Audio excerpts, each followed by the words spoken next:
Good evening.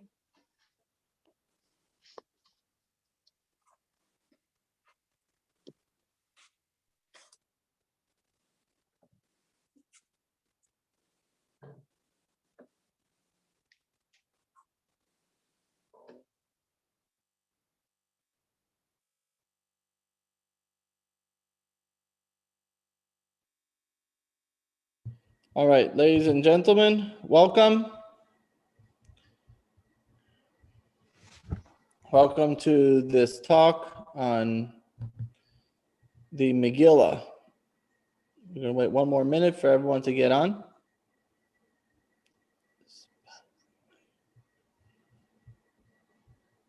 Okay. And if you noticed in the chat box, I put a link to a file. You could open up that file. It's a little file that just has some text so you can follow along. All right, I hope everyone can hear me well. And here we go. Give me one more minute till we start. Still just a minute early.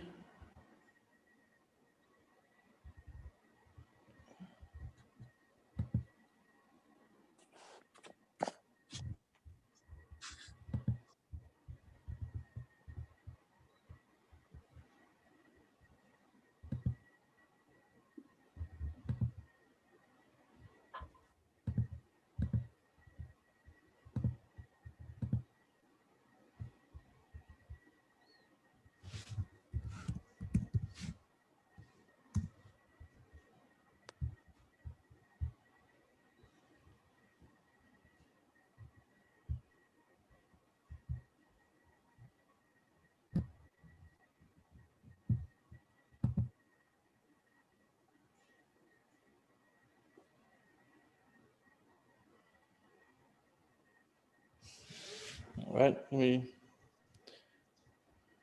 still some people that are signing on, so let them just sign on.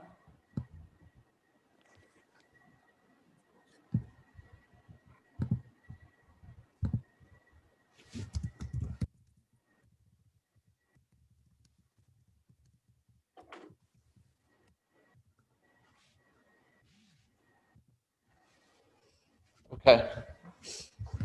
All right, let's begin. Here we go. So the story of the Magilla, first of all, hello everyone. Hello Raymond. Hello Monica. Hello Jean. Hello Laurice. Hello to those of you who are listening on YouTube. So the story of the Magilla is one that many people know, or many people at least claim to know.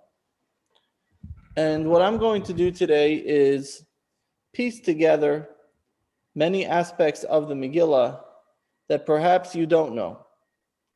And after studying this, you will see that there are many parts of the Magillah that are hidden aspects of the Magillah. And one second, we got a little problem.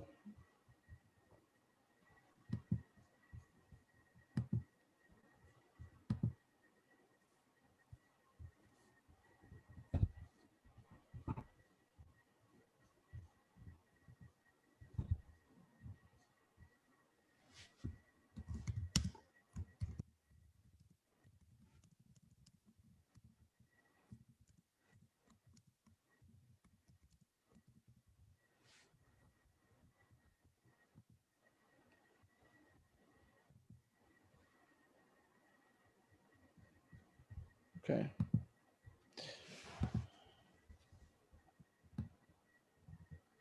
Is it working now? It should be working. Oh. Hold on, we got a little problem. Give me 1 second.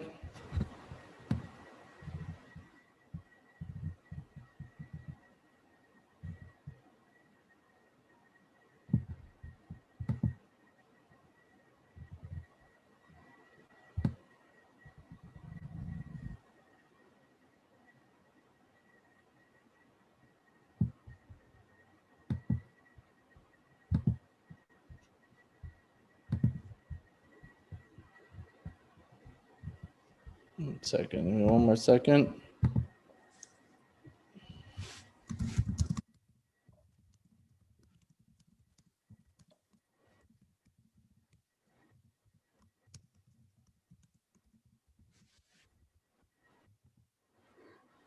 Okay, hopefully now it's going to work.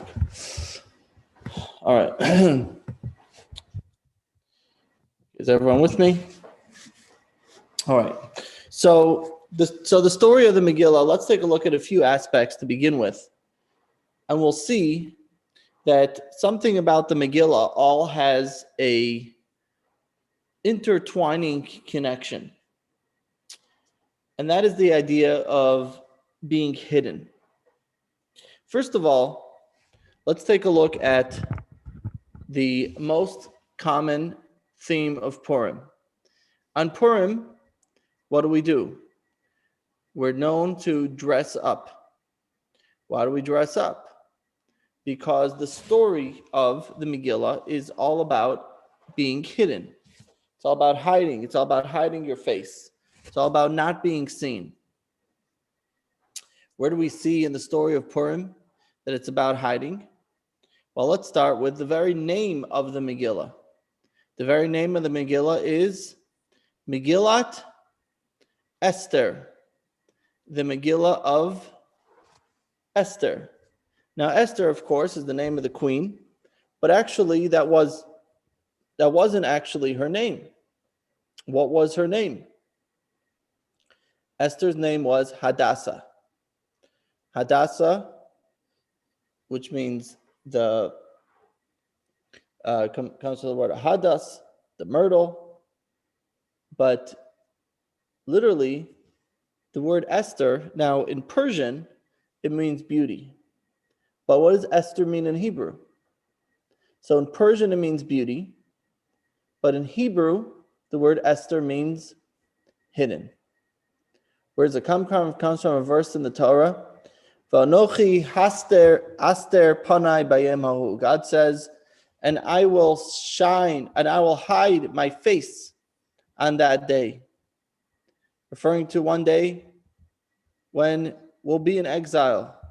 God forbid, being in exile, and you do not see Hashem's name. You don't see God's name. You don't see God clearly. This is what happens when we're in exile. V'anochi haster aster pana bayemahu. And the Talmud tells us, Esther min Torah minalan. How do we know about Esther in the Torah? We know it from that story. V'anochi haster aster pana bayemahu, and I will hide my face at that time. So God is saying that the word Esther represents being hidden. Haster, Aster, being hidden. So the very name of the Megillah, to begin with, is about being hidden. Second thing, as we said, the tradition to get dressed is about being hidden. Let's take a look at the next aspect of being hidden in the Megillah. There's something that is very clearly missing in the Megillah. What is that? What is missing in the Megillah? God's name. God's name, that's right. We do not find God's name anywhere in the Megillah. It's the only one of the 24 books of the Torah that we do not see God's name anywhere. Not one place is God's name said. Again, being hidden. And as we see, this actually has a very common thread with the story of the Megillah as well. Because unlike most other stories that we celebrate in history, including that of Hanukkah, which happened much after Purim, all the stories in the Megillah had one common thread. I'm sorry, the story of the Megillah has one common thread. And what is that? That the miracles are hidden miracles. In other words, God made the story of Purim and the story of the Megillah to happen and play out in a natural way through nature. and that nature itself should play its course, but at the same time, it should be a miracle hidden within nature. Because as we're going to see, what's thought to be a very simple story, well, Esther, of course, is the queen. So, of course, she saves her people. No, it wasn't that simple, and it's not that simple. Everything that happened with a miracle and happened with God's hand. And what happens is, if we see it and we notice it and we realize it, then we'll be able to appreciate the story much more. So,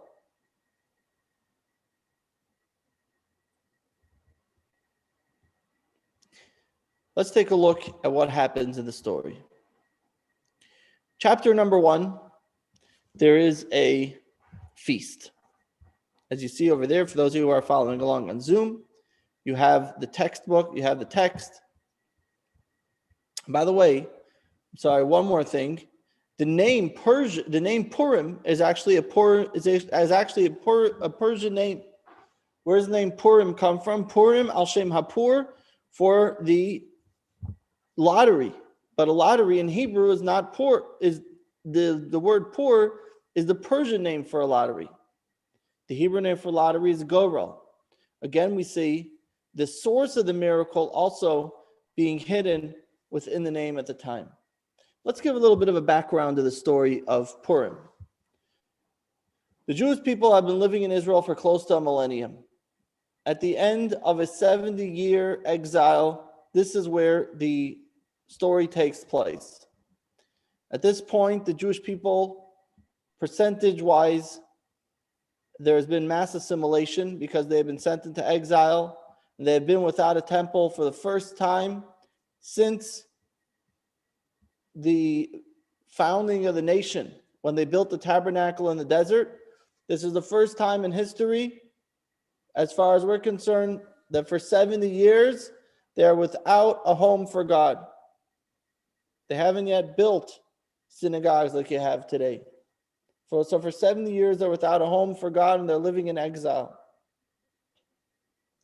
Achashverosh sees an opportunity that he had seen with some of his predecessors, where they have gone to celebrate the destruction of the Holy Temple. And he makes a party, and he makes a feast. And some of the things that he uses at the feast are so blatantly celebrating the destruction of the temple. For example, he uses some vessels that were from the Holy Temple. He wears some of the garments that were worn by the Kohen Gadol, by the high priest. He makes a special party after that for the city of Shushan. Achashverosh tries to warn the people not to go. Now, when they make this party in Shushan, the Magilla tells us that the party has to be made lasos kirtzon ish va'ish. It has to comply with each man's will. The way everybody wants. Has to be the will of both Mordechai and Haman. Kirtzon ish va'ish, like the man and the man, has to be like the man Mordechai and the man Haman. And it had to be done, the fact that if the Jewish people are going to eat and celebrate at this treifa, not kosher, not only food-wise, but the entire celebration being a not kosher way, it had to be according to their own desire and their own will. And our sages tell us that what is it that brought the decree on the Jewish people? The fact that they enjoyed the Seudah, they enjoyed the party of Achashverosh. And the Megillah goes into detail, explaining all of the incredible, beautiful things. It says that there were white and green and blue hangings embroidered with cords of linen and purple wool and silver rods and marble columns and couches of gold and silver on the floor. Goes on detail after detail. Just a side note, a nice lesson that we learn here, as the Rebbe learns out from here, that this teaches us why so much detail going and showing everything that they had at the party. Because this teaches you that if someone is given an ability to do something, For example, Achashverosh, if he didn't make a party for 180 days, if he only made a party for 179 days, then he did not completely fulfill his capacity and capabilities. Person has to live to their full capabilities. Anyway, what happens on the seventh day, Bayom Hashvi'i, on the seventh day, Kitov Levamelach Bayoyin, when the king's heart was merry with wine, he ordered to Mamucha and Bizach, Arvona, Bigta, Avaksa, and what happens? He says, go bring Vashti. Now, this is important that it happened on the seventh day. Because what is the seventh day? The seventh day is Shabbos. So while this is in one sense, this is the beginning of the destruction, this is also, in another sense, the beginning of the miracle. Because this was a defining moment for even those who participated in the party, yet at the same time, it was a defining moment that Jews knew that on Shabbos you go to celebrate. While the others at the party, Achashverosh and his hoodlums, what do? They drank, and what were they worried about? All they cared about was the country. And of course, Achashverosh says, you think you have the most beautiful women? We have the most beautiful women. And of all, the most beautiful woman is my Queen Vashti. So go bring out Queen Vashti. And they go to bring out Queen Vashti, and she refuses. And this is where the first text that you have comes in. Comes Queen Vashti. So those of you who are listening on YouTube, Magilla, verse number 15. Vashti refuses. So the king calls to the 7 chamberlains and says to them, by law, what should be done with Queen Vashti for failing to obey the order of King Achashverosh brought by the chamberlains? Memuchan declared. Who was Memuchan? So we know from our sages that Memuchan was Haman. This was another name for Haman. Haman was Memuchan. And Memuchan declared before the king and the ministers, it is not against the king alone that Queen Vashti has sinned, but against all the ministers and all the nations and all the provinces of King Achashverosh. And he advises the king to go and have Vashti executed. And sure enough, that's what the king does. And this is part number 1 of the story. And this is a very important part of the story because, as we're soon going to see, that this played out in a very, very significant way later on. Because it was Haman who gave the advice to execute Vashti. And by the way, Vashti was executed on Shabbos. And one of the reasons the Talmud says, because she would deliberately force Jewish girls to work on Shabbos. She would have them work for her, and she would force them to work for her and to violate and desecrate the Shabbos, God forbid. And so therefore she was also punished on Shabbos as well. But now let's move on. Comes the second day, and we all know what happens the day after. Haman sees what happens. He needs a new wife. So he says, get all the girls in the town and let's get a new wife. Let's get a new queen. So what happens? Says the Magilla like this. Whoops, sorry. No. Chapter, oh my gosh, sorry.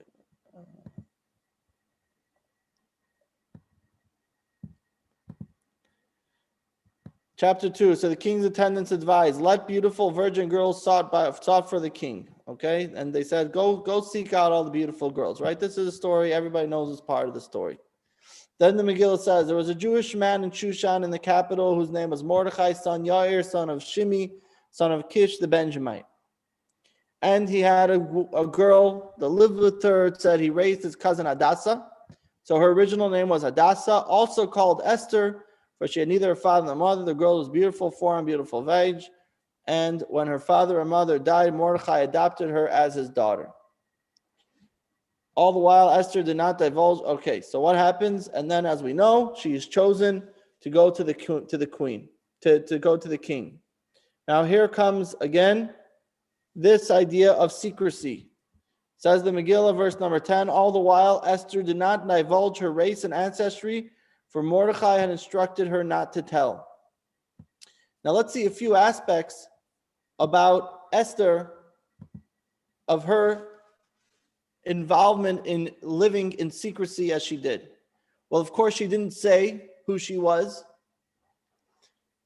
She changed her name from Hadassah to Esther, which again in Persian means beautiful. But in Hebrew, it means the hidden one. Esther means the hidden one in Hebrew. Another thing that she did, she, as we see in the Megillah, that she had 7 maids given to her by a man named Haggai. And it said, Ve'sheva hana'arais hariyas lasaslam beis hamelach. And she had 7 maids that were meant to be given to her from the home of the king. He moved her along with her girls to the best part of the harem. So what do we see?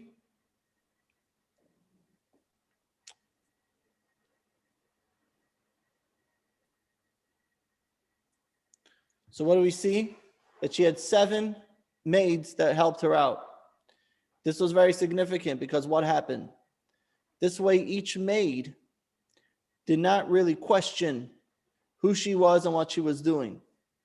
And this was especially important because on the 7th day, when it was Shabbos, and Esther, of course, acted differently on Shabbos, but for that one maid that always worked for the same day on the 7th day Shabbos, it looked completely normal. However, Esther was acting on that day. So again, we see her ability to bring this out. Now, the next part of the story is very important. Because here comes, in those days, while Mordechai sat at the king's gate. Why was Mordechai at the king's gate? What was he doing there? Who invited him there? So you say he was one of the ministers of the king. That's news. I didn't see him mentioned anywhere else in the Megillah as being one of the advisors and ministers of the king. So Esther, after she officially was crowned king, one of her original requests was she went to Achashverosh, the king, and said, you know, that before you came, or your predecessors before you, there's one thing that they always knew that they need to be successful. What is that? They always knew that they need to have a Jewish advisor. Even Nebuchadnezzar, the evil king Nebuchadnezzar, who destroyed the holy temple, even he had a Jewish advisor. And his name was Daniel, who, by the way, was still living at this point, as we'll soon see. It wasn't that much later. It was only about 70 years later. So she said, you need to have a Jewish advisor. So the king said, okay, who should that be? She said, the advisor should be a guy named Mordechai. He's the smartest of all Jews. He's the one. So what happened? So then he was sitting at the king's gate. Bigtan and Cherish, 2 of the king's chamberlains from the threshold guards, came angry and planned to assassinate the king Achashverosh. The matter became known to Mordechai, and he informed Queen Esther. Esther then informed the king of it in Mordechai's name. The matter was investigated and found to be true, and the 2 were hanged on the gallows. It was then recorded in the book of Chronicles before the king. So this is what happened, and this is how the chapter ends. So let's take a look at what happened there. The thing became known to Mordechai. What do you mean the matter became known to Mordechai? So our sages tell us that they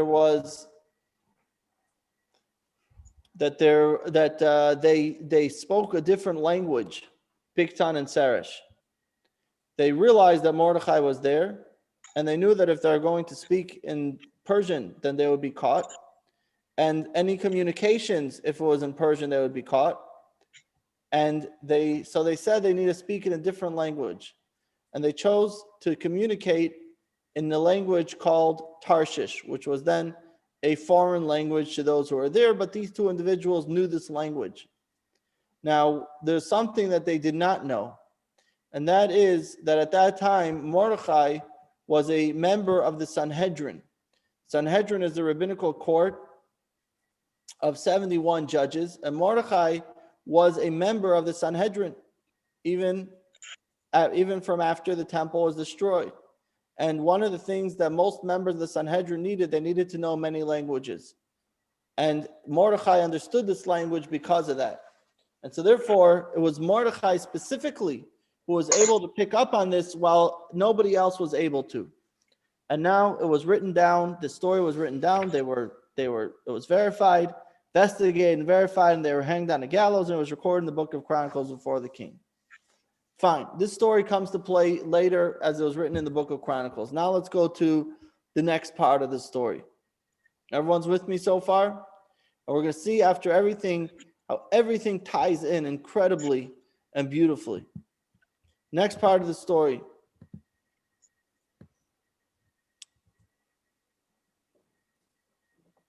Again, this is something that probably most of you know, because this is the first time that you use your grogger while listening to the Magilla. After the event, King Achashverosh promoted Haman, son Hamdatha, ad Agagite, and advanced him, boo, and advanced him. He placed his seat above his fellow ministers. Haman said Achashverosh, okay, so now Haman is placed in charge. What happens? All of the advisors in the gate of the king, they all have to bow down to Haman. This is one of the things because he is now the second in command. And of course, Mordechai refuses to bow down, as we all know. We know the story.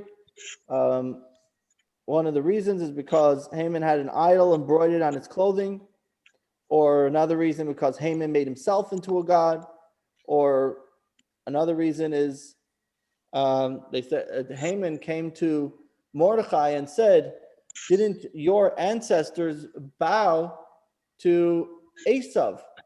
Didn't Jacob and all his children bow to Esav?" And he said, "You're right that Jacob and all his children bowed to Esav, but there's actually an exception to that, because there was one son who didn't bow down to Esav. And who is that? Benjamin. Benjamin was not yet born. And he said, my ancestry comes from Benjamin that never bowed down to anyone, and never will I," he said. But more importantly was, Haman cared more the fact that it's Mordechai, but ki yigid lohem asher hu Yehudi, he told them that he was a Jew. And this is what really bothered him, the fact that Haman said that he was a Jew. And he said, "I want to destroy all the people." So he comes to Achashverosh and he says, "I want to get rid of these Jewish people." So what does he say? Let's take a look back at the text. What does he say? We're at text number 8. Haman said to Achashverosh, "There's one nation scattered and dispersed among the nations throughout the provinces of your kingdom, whose laws are unlike those of any other nation, and who do not obey the laws of the king, and it is not in the king's interest to tolerate them." Okay, listen very carefully to what he says, because Haman was not a stupid guy.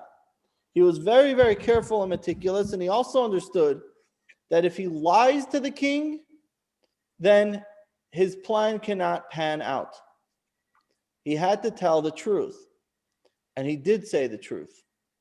He said, "There's one nation scattered and dispersed among the nations throughout your provinces of your kingdom." Okay, Achashverosh doesn't have a problem with that. Achashverosh says, "So what? So what do I care?" So he says, "Whose laws are unlike those of any other nation." He says, "What do you mean?" He said, so Haman said, "Well, look, if a fly was to fall into their cup of wine, they would spill out the fly and drink the wine. But if your majesty would merely touch the cup, they would spill it all out." Was he lying? No.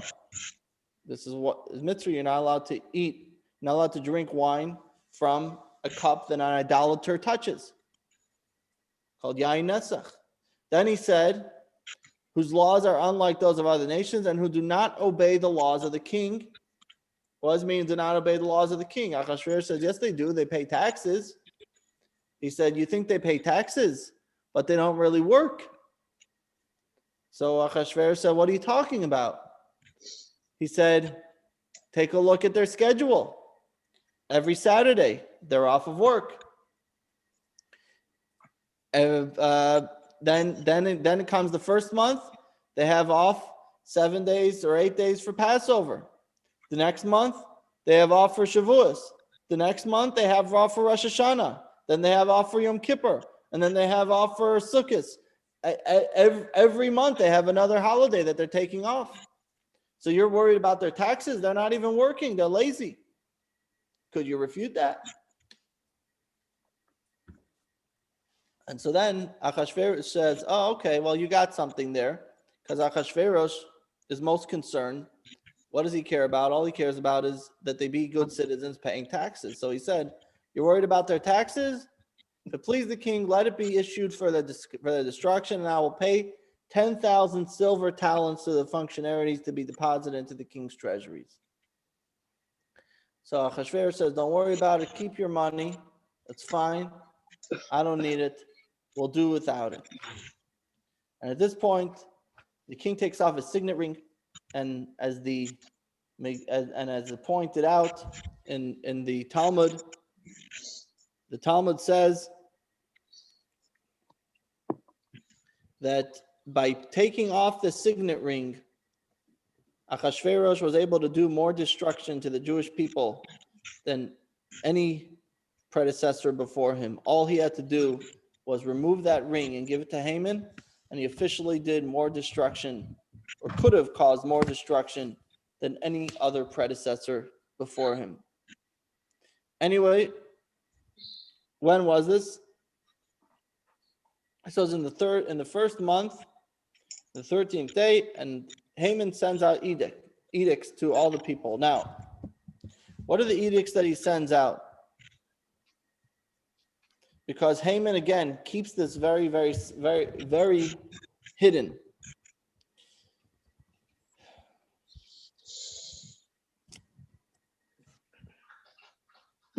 First it says, I'm sorry, I didn't put up all the text here, but in verse number 12, the king's scribes were summoned during the first month on the 13th day, and the decree was written in accordance with Haman's precise directives.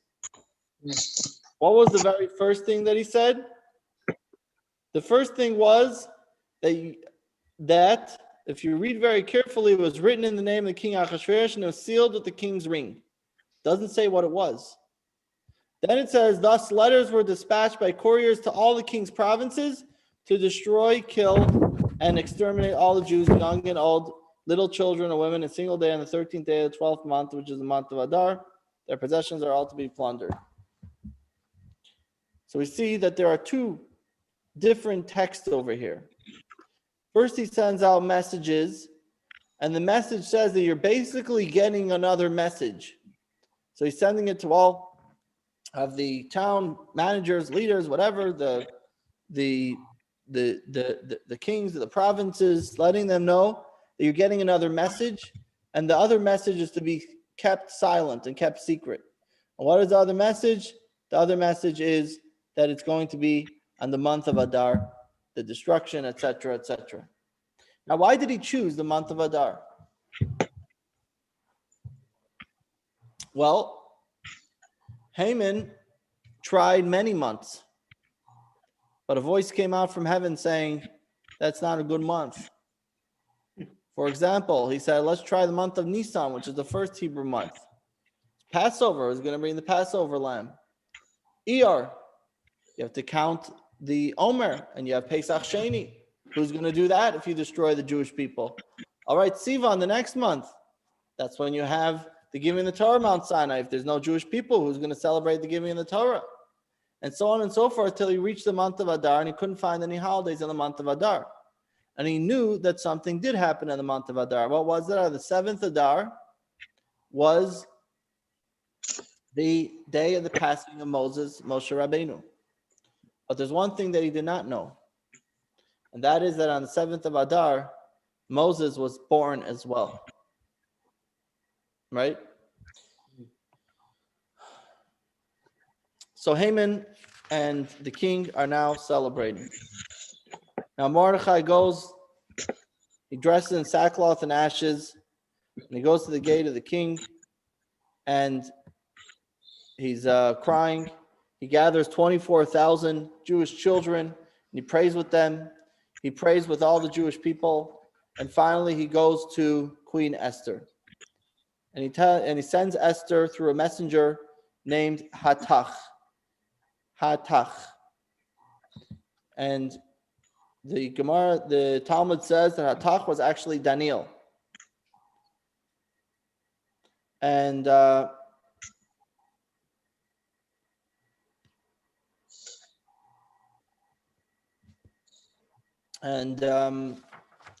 he was the secret messenger. And Esther said, "What's going on? Why do I hear that you're wearing sackcloth and ashes?" And so Mordechai said to her the whole story that Haman has this edict, and then based on what we said before, you could understand a little bit why it wasn't so known, because Haman told the scribes, "Don't make this public," because he was afraid that the Jewish people are going to retaliate. He said, there is going to be another message that's going to be a secret message, and so not everyone knew about it. It was Mordechai who had to inform people about what's going on.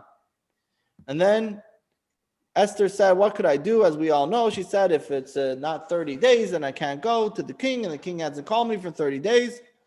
Mordechai tells her one of the most important lines in the entire Megillah.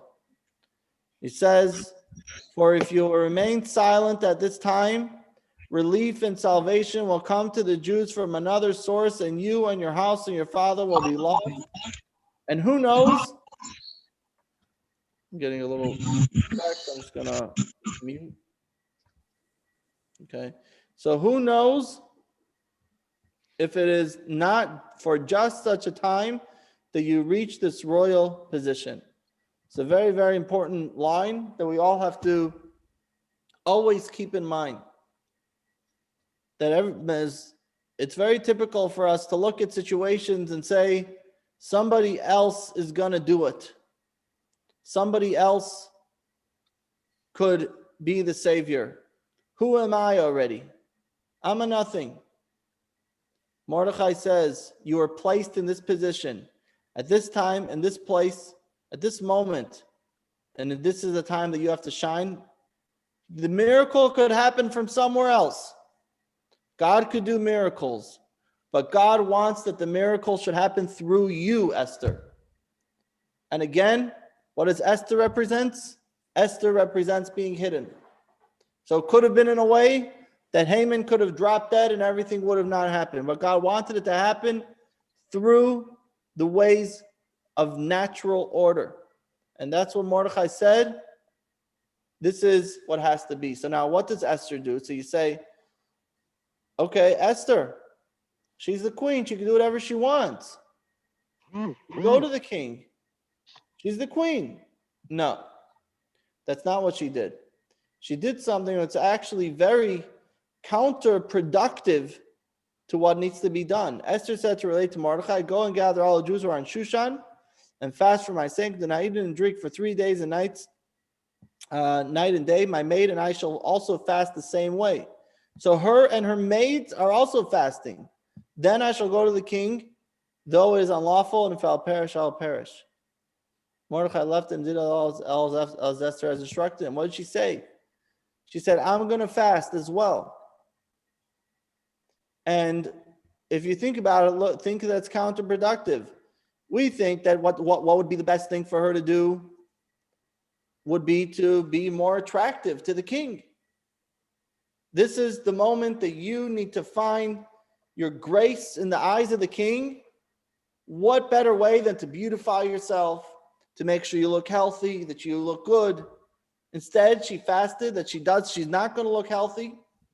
after 3 days of fasting. But Esther understood from Mordechai's message that this is not about you, Esther, per se. This is about a miracle happening through you. You are the conduit in how this miracle is taking place. And so Esther said, if it's a miracle through God, then we have to pray that the miracle happens. We have to turn to God and pray to God and fast. So in natural order, but through the miracle taking place. Again, the miracle hiding itself with everything that's happening. That's what Purim is about. And what happens with Esther? She finally goes to the king.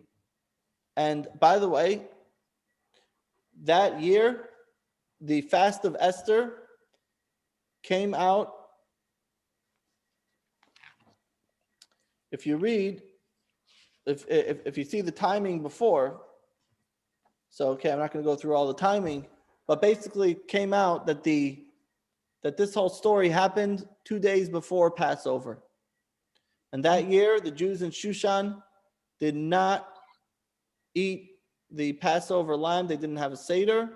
They fasted on Passover that year. Wow. There are actually some people who on the second day of Passover eat a special dish commemorating the day that Esther went to the king. Anyway, what happens next? What happens next? She comes to the king. As we know, the king sticks out a scepter. He says, Esther, what do you want? And Esther says, I'd like to have a dinner with you and Haman. Now, Esther was very, very smart. And she very, very carefully put together a plan not to tell the king about Haman. Because as I said before, Haman was very smart. He knew that the king could change his mind in a moment.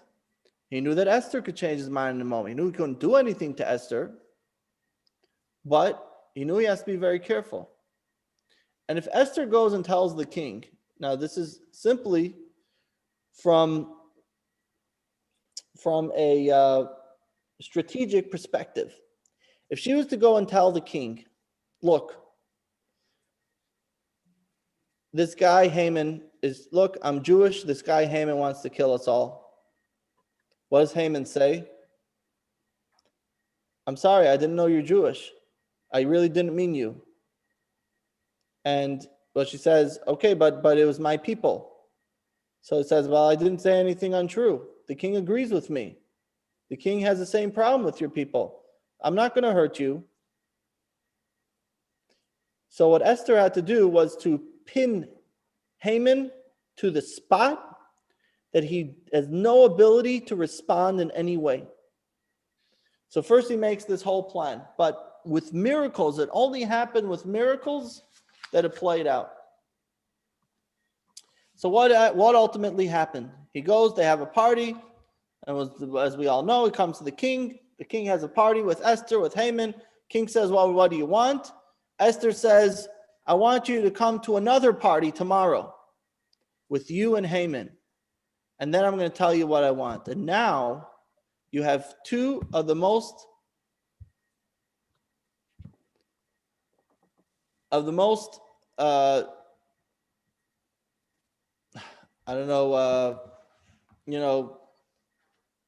and for at least despicable for Haman, and maybe uncanny for Achashverosh. But here you have these two individuals, and they are totally befuddled.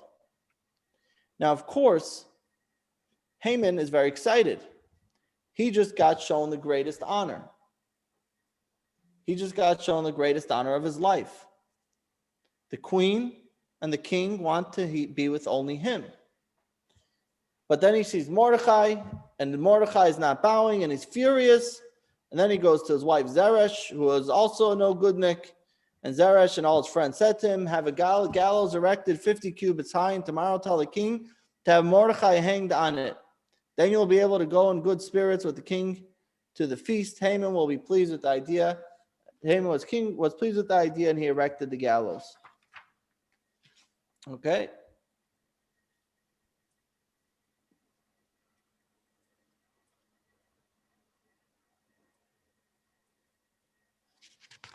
So they go ahead and everything sounds good. He's on the queen's best side. He's on the king's best side.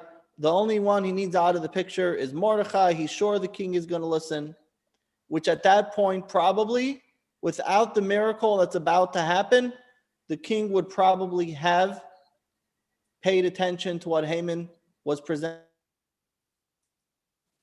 to him. And this is where the miracle really begins. According to the Maharil, it is at this point that you're supposed to raise your voice when reading this part of the Megillah, because this is essentially where the miracle begins. That night, the king's sleep was disturbed. He ordered that the book of records, the chronicles, be brought, and they were read before the king. Now, to be clear, the Hebrew word, B'laylahu nadada shnas hamelech, it means it was moved, it was disturbed. This also refers to the heavenly king being disturbed. But what was he disturbed about? Why was he disturbed that night? He says, I don't understand what's going on. I didn't see my queen for over 30 days. She finally comes to me. I welcome her in. And what's her request? That me and Haman come to a party. Maybe they're plotting something against me. What is going on? So he says, maybe there's something that Esther is upset about. Maybe there's someone that I didn't repay. Maybe there's someone that did not deserve proper respect who didn't get it. So he says, therefore, take out the book of Chronicles. And that's why he decided to read the book of Chronicles. He was very disturbed. And in it was found that Mordechai informed Bigtan and Teresh, two of the king's chamberlains from the threshold guard who had planned to assassinate King Achashverosh. Now, the Talmud tells us that the chamberlain who was there did not want to read the story because it was about a Jew. And they kept trying to turn the pages, and the page would keep going back to the story. And according to one opinion, and the angel Gabriel came and read the story himself to the king. So the king went on to say what had been done to this person. And he said nothing. So the king said, okay, tomorrow morning I'm going to deal with it. And I'm going to honor this person. Now this was the middle of the night. Now it was that night, B'laylahu that night. Now Haman, the same time, was coming to tell the king that he wants to hang Achashverosh. Now this is where the miracle becomes very significant, because Haman put himself into a spot without even realizing what happened. Because when Achashverosh, he heard the story, he said, okay, now I see Esther is good. Esther and Mordechai, they wanted to both save my life. Esther is not trying to plot to kill me. Everything is good. Let me go back to sleep. Then Achashverosh has a dream. In his dream, he sees Haman coming with a sword, and he wants to kill him. And he wakes up frantic. Those who were there, his guards, his servant, says to him, what's the matter? He says, I guess I just had a bad dream. Then he says, wait, someone's here. He said, who is in the courtyard? In the courtyard. And just then Haman came to the courtyard of the king's chamberlain, to the king's chambers, to tell the king to hang Mordechai in the gallows that he had prepared for him. So Achashverosh says, wait, I thought I was having a dream. Now I see maybe there's something here. What in the world is Haman doing in the courtyard? This is very strange, says the king. So he says, Haman, what do you want? But before he's able to speak, he says, you know what? You're such a good advisor of mine. Tell me what I could do with a man who I want to honor. And of course, Haman is so full of himself that all he can think of is the king wants to honor me. Mm-hmm. And then you take a look at what he says. And sorry, I didn't put up this text there. I made this for another class, and I tried to fit whatever I could on the text. What does Haman say? Vayomer Haman al-Melech. Haman says to the king, the man who the king should honor, Yaviu levush malchus hashalav ashpei hamelech. You should bring the royal clothes that the king has worn, and the horse upon which the king has ridden, and upon whose head the royal crown has been placed. And let the clothing and the horse be delivered into the hand of one of the king's noblest ministers. They'll then dress the man whom the king wishes to honor, and parade him on a horse in the city square, and announce before him, this is what is done to the man whom the king wishes to honor. And the king is listening to all this and saying, wow, I thought to myself that Haman is plotting against me. And then I said, no, maybe it's not true. What is everything that Haman is asking about? About the crown, the royal crown, the royal horse? The king is furious with Haman. Furious with him. But he doesn't say anything. Instead, what does he say? And again, these are all hidden miracles taking place in the story.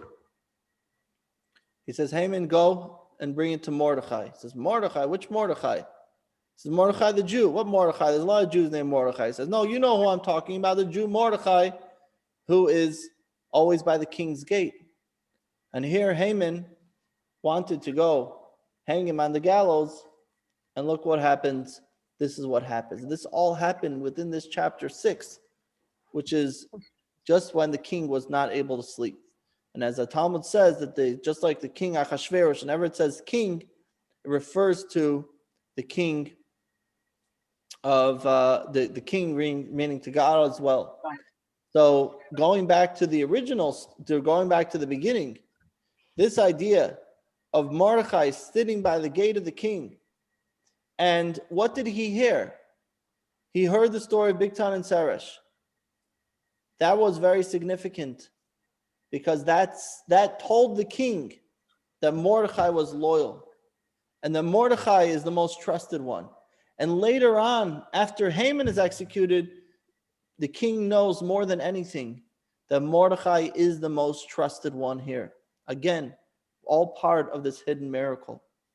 So Haman took the garment and dressed Mordechai and led him through the city square and proclaimed before him, so is done for the man whom the king wishes to honor. Now Mordechai returns home, and Haman rushed home, grief-stricken, hiding in place. How was he grief-stricken? The Talmud says that his daughter had mocked him, thinking that it's Mordechai leading his father, and she had died from the shock when she realized that it was her own father she was mocking. Then he tells Zeresh what's going to be, and Zeresh says, "Imizera Yehudim Mordechai." She says, the same Zeresh who said built the gallows, his same wife, his same evil wife, says, if Mordechai before whom you have begun to fall is of Jewish stock, you will not prevail against him. You will undoubtedly fall before him. Why? She said, the Jews are compared to the stars. They're compared to the dust. When they fall, they could fall all the way to the dust. But if they're rising, they'll rise all the way to the stars. Once he's on the way up, Mordechai, said his wife, she was also not that stupid. No. She said, once you're on the way down and he's on the way up, that's it. You're done. You're going all the way down and he's going all the way up. Meanwhile, they're speaking, and Haman completely forgets. I was invited to the queen, to a dinner with the queen. He says, no, I can't go like this. I have to prepare myself. The guards run and take him and says, too bad, the queen and king are waiting for you. Come now. So this all happened within a matter of 24 hours. The entire story of Purim happened within a matter of just a few days, the entire story. So Haman, right? So no, okay. So then he comes to the party, and what happens? King says to the queen, "What will I give you? I'll give you up to half my kingdom, and I'll give you."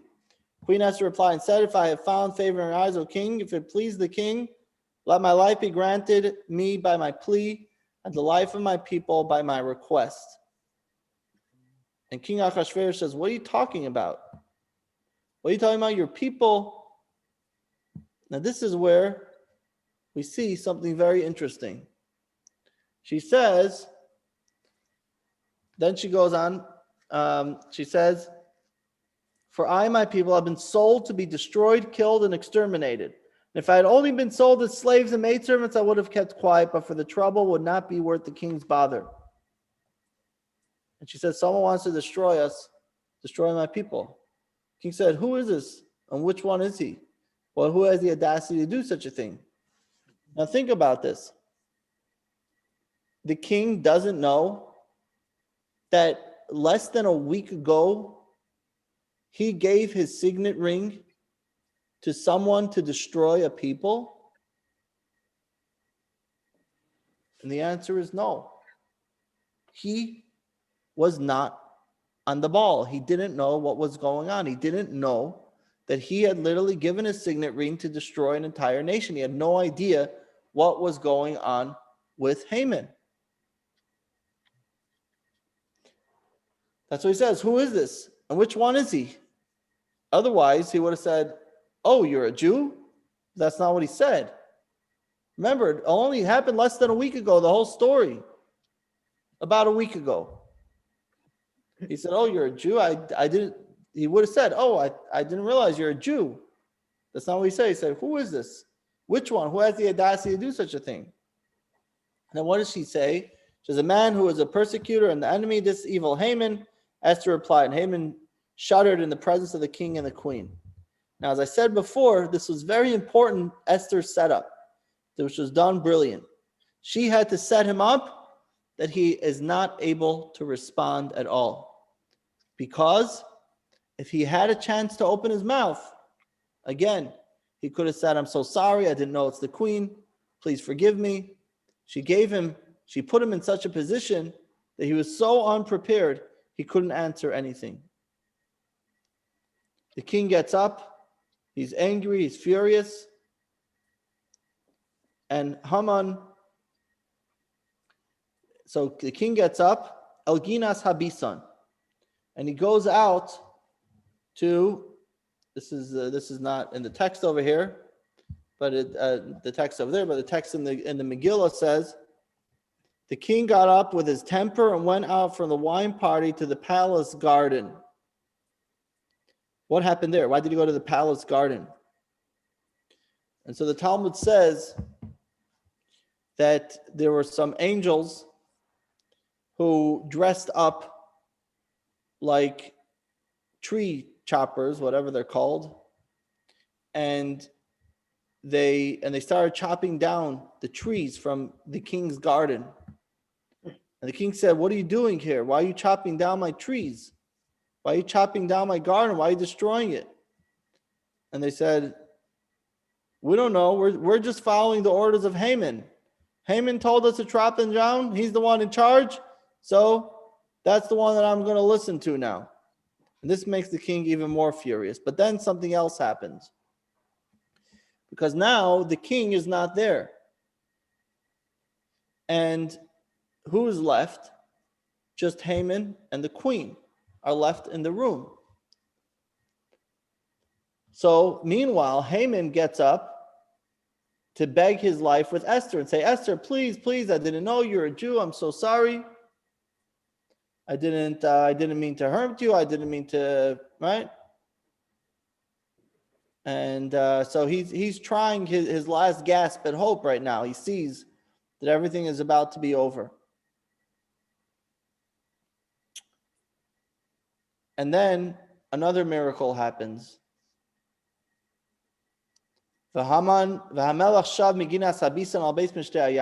the king returned from the palace garden to the wine party chamber. Another miracle happens. Haman nofel alamita asher Esther, and Haman fell down on the top of the bed where Esther was reclining. And the king said, who would actually assault the queen while I'm in the room? And he said, right away, go and cover Haman's face.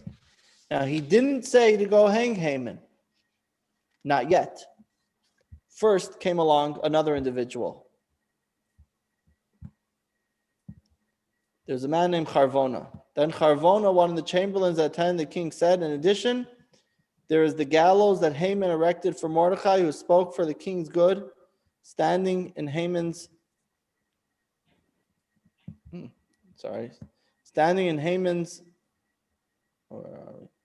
house, 50 cubits high.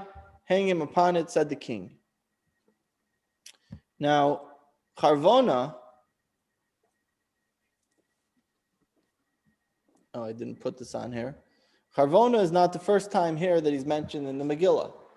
He was actually mentioned as one of the 7 chamberlains who had suggested, who were turned to when it came to deal with Vashti. He was there as well. What did the king say now? The king said, are you going to attack the queen while I'm in the house? Let's go all the way back to the very beginning of the Megillah. The king said, you are the one that gave me the advice to assassinate or to get rid of Vashti. And now you're after my other queen. What is going on here? Charvona was there when Queen Vashti was hung. He was one of the chamberlains that are one of the 7 chamberlains. You go back to the text in the Megillah and you'll see his name is there. So why did he chime in? Could have been for a number of reasons. Maybe he wanted to save himself, or maybe he just felt it's a good time to get on the good side of the king. But basically, what's he saying? He's saying, you think that he's only trying to get rid of your queens? He's trying to get rid of your advisors too. Because look, he wants to hang Mordecai and those gallows. And that's when the king says he should be the one hanging from the gallows. Now, to be sure, the story didn't end there. On that day, that very day, chapter 8. Okay. Go here. Chapter 8. On that day, King Achashverosh gave Queen Esther the estate of Haman, persecutor of the Jews, and Mordecai came before the king, for Esther had told the king how he was related to her. All right? So now Esther finally reveals the association of Mordecai and her. Until then, all she said she was Jewish. She didn't say she's associated with Mordecai. Now she says, I'm actually associated with Mordecai and I'm related to him. So he says, I'm going to give him I'm going to give him the home. And the king removes the signet ring which he had taken from Haman and gave it to Mordecai and put Esther and Esther put Mordecai in charge of Haman's estate. The king is giving the signet ring to Mordecai. Why is he giving the signet ring to Mordecai?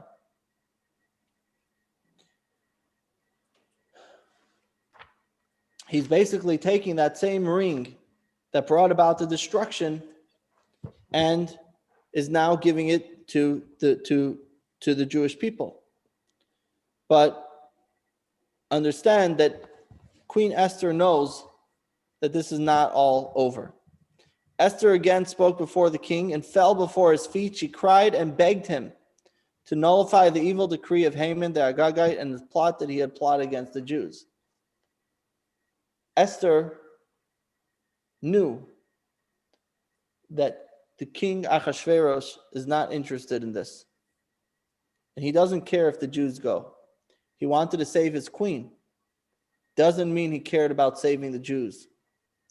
Esther had to pray again, and she has to beg him if you read the Megillah, you see it wasn't just that it happened off the bat, that, oh, now Haman was hung and then suddenly everything turned over. No, it doesn't say turned over until later. She had to beg.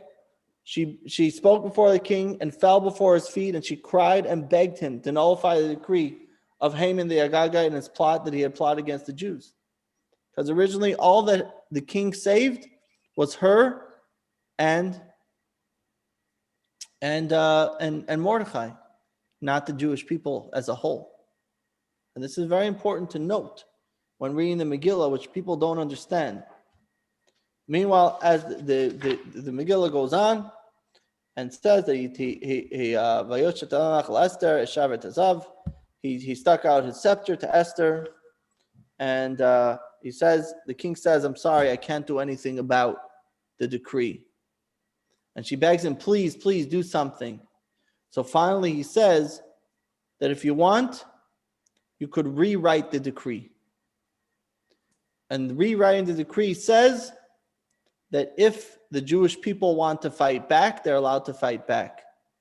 In other words, the decree never truly fully nullified. And it took almost a year until the month of Adar, because when the story of Esther's and Haman being hung, that was in the month of Nisan, and the decree wasn't until almost a year later, the month of Adar, which is 11 months later.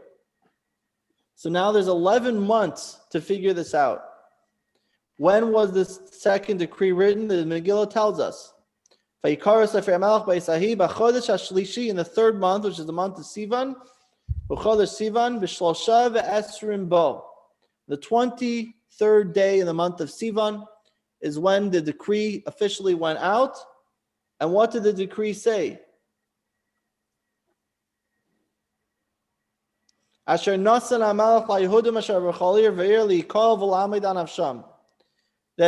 the king is allowing the people, the Jewish people, to protect themselves. And one of the greatest miracles that's an unspoken, almost one that's not discussed at all, but is brought down in the Megillah, and that is that the fear that was placed on all the nations of the Jewish people. In other words, it wasn't only what happened to Haman himself, but that all the 127 nations, they all feared to do anything to the Jewish people.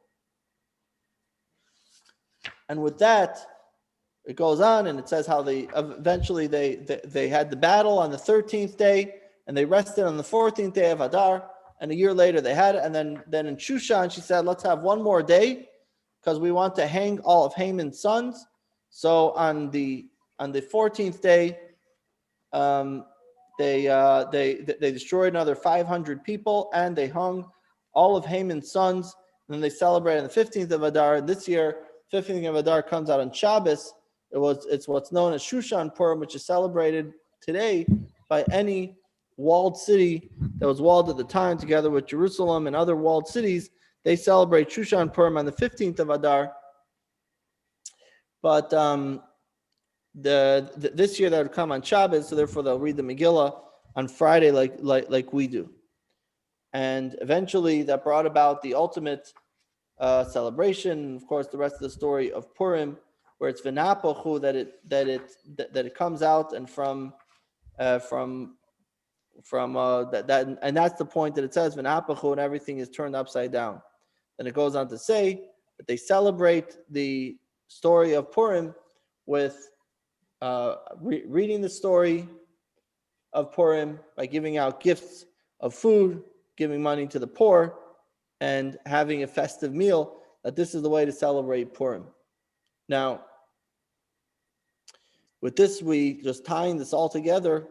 With this, we see the entire story of the Megillah, that everything of what it's made, everything that happened in a very undercover way. And this is because God wanted that Jewish people being in Galus, being in exile, even though God's presence is not fully revealed the way it was at the time that the Beis Hamikdash at the Holy Temple was standing. Nevertheless, God said that I want you to know that there's miracles there as well.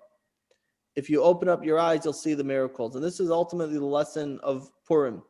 When we go and we hide our face behind those masks, similar to what it represents, and God saying, I'll hide my face, but know that I'm there.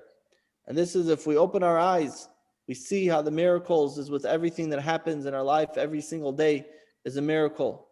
Waking up is a miracle. Living life is a miracle. The families, children, sustenance that we have, everything is a miracle today.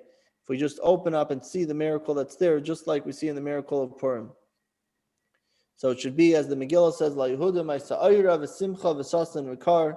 You should have light and joy and gladness, and you should have everything good, celebrating the holiday of Purim together.